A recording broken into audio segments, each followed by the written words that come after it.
The next article is the dispersion of the light. But before the study about the dispersion of the light, first we discuss about the refraction of the light through the glass prism. मग हे article घेण्याची गरज का भासलेली आहे? कारण आपल्या टेक्स्टबुकमध्ये direct dispersion of the light through the prism असं दिलेलं आहे. मग प्रिझममधून इन्सिडेंट रे जात असताना त्याचा अगोदर आपल्याला रिफ्रॅक्शन सांगावं लागेल. डायरेक्ट आपल्याला splitting of the white light is converted into the constituent colours if the light which is passing through the medium हे सांगण्यापूर्वी आपल्याला नेमकं refraction of the light through the प्रिझममधून कसं होत आहे हे क्लिअर करावं लागेल आणि नंतर dispersion of the light through the glass prism हे क्लिअर करता येईल. म्हणून मी आज सुरुवातीला आपल्या बुकमध्ये हे आर्टिकल नसतानासुद्धा refraction of light through the glass prism हे घेणं आवश्यक आहे. हे घेण्याचा उद्देश आहे हे जर आर्टिकल आपल्याला समजलं तर dispersion of the light through the prism हे क्लिअर होईल. म्हणून मी सुरुवातीला घेतलेलं आहे की refraction of the light through the glass prism. Actually what is the shape of the prism? Prism तुम्ही पाहिलेला असेलच. तर प्रिझम जरी पाहिलेलं नसेल तरी आपला प्रिझमचा शेप सांगता येईल. समजा माझ्याकडे ही नोटबुक आहे आणि मी नोटबुक ही अशी फोल्ड करून ठेवली. ही जर नोटबुक अशी फोल्ड केली तर ॲक्च्युअली सगळं क्लोज्ड सरफेस जर असेल तर दिस is the triangular surface.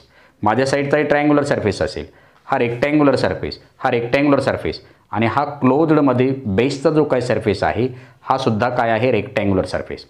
Means prism have 3 surfaces. This is triangular, prism has the 5 surfaces. This is triangular, this is triangular, this is rectangular, this is rectangular and base surface is also rectangular. मग जर 5 surface असतील तर 2 triangular surfaces are parallel to each other and 3 rectangular surface are inclined to each other. हा आणि हा एकमेकाला inclined आहे, हा आणि हा सुद्धा एकमेकाला इन्क्लाइंड आहे आणि हा बेसचा सुद्धा इन्क्लाइंड आहे. म्हणजे the prism have the 5 surfaces. 2 surfaces are triangular, both of them are parallel to each other. हा सरफेस आणि माझ्याकडचा सरफेस हा पॅरलल आहे आणि हे उरलेले जे काय 3 आहे ते रेक्टँग्युलर. तुम्हाला हा एक्सपेरिमेंट आहे की refraction of the light through the glass prism हे रिफ्रॅक्शन दर्शवत असताना आपल्याला comparison between the angle of incidence, angle of refraction, angle of deviation and angle of emergence या 4ही अँगलचा विचार करावा लागतो. मग हा एक्सपेरिमेंट करत असताना काय करायचं? आपण एक्सपेरिमेंट हा तुम्हाला प्रॅक्टिकली घेत असताना एक्सपेरिमेंट करत असताना नेहमी प्रिझम हा ट्रायंग्युलर बेसवर ठेवावा लागतो. ही लक्षात ठेवणं आवश्यक आहे की प्रिझम हा नेहमी ट्रायंग्युलर बेसवर ठेवा आणि इन्सिडेंट रे जे काय त्याच्यावर फॉल्स करायचे आहेत ते रेक्टँग्युलर सरफेसवर काय करावं लागतात? फॉल्स करावे लागतात आणि नंतरच आपल्या याच्यामध्ये काय दिसतं? रिफ्रॅक्शन किंवा डिस्पर्शन ऑफ द लाईट दिसेल. इन लास्ट पिरियड और in first period you have studied about the refraction of the light through the glass slab. If the incident ray transfer from rare medium to denser medium to rare medium, you have studied it like this. If the incident ray is obliquely strike on the surface of the glass prism, जर मी एखादा असा incident ray घेतला आणि हा incident रे जर या प्रिझमच्या rectangular सरफेसवर strike केला, प्रिझम हा नेहमी सरफेसवर ठेवताना ट्रायंग्युलर सरफेसवर ठेवावा लागतो. मग जर if the any one of the incident ray is strike on the surface of the prism at this time हा will determine the path after the refraction.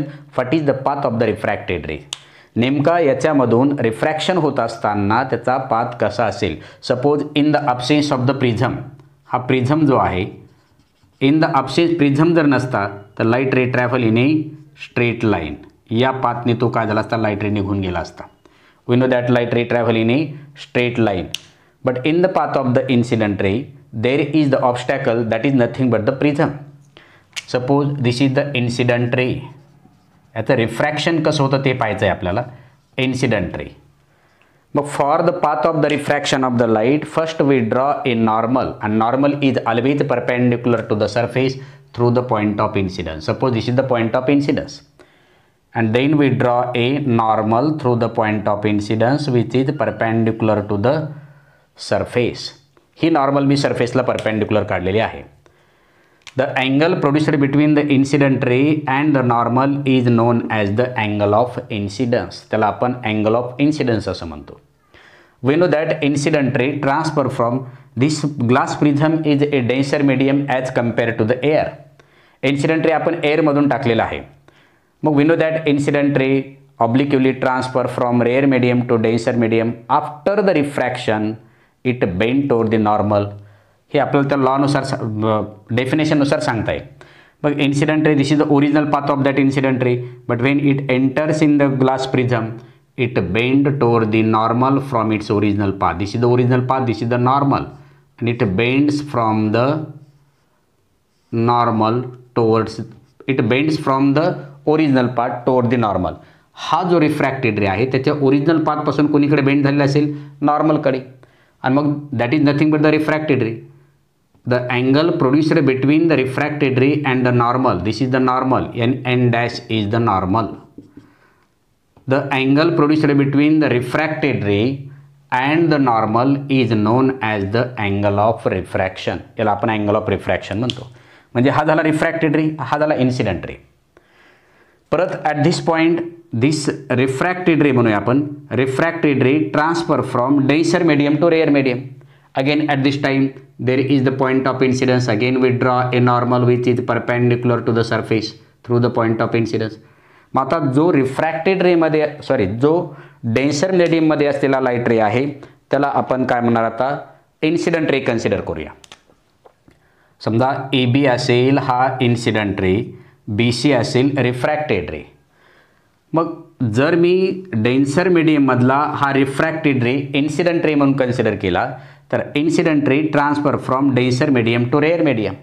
This is the original path of that incident ray. हा denser मीडियममधून जाणारा जो काही रे असेल त्याचा original path असेल. पण परत डेन्सर मीडियमच्या नंतर काय आलेलं, rare medium, and we know that incident ray transfer from the denser medium to rare medium after the refraction it bend away from the normal from its original path. मग हा incident ray denser मीडियममधून परत rare मीडियममध्ये जात आहे, this is the original path, but after the refraction it bend away from the normal from its original path. ही आहे normal, m dash is the another normal. This is the original path of that incident ray.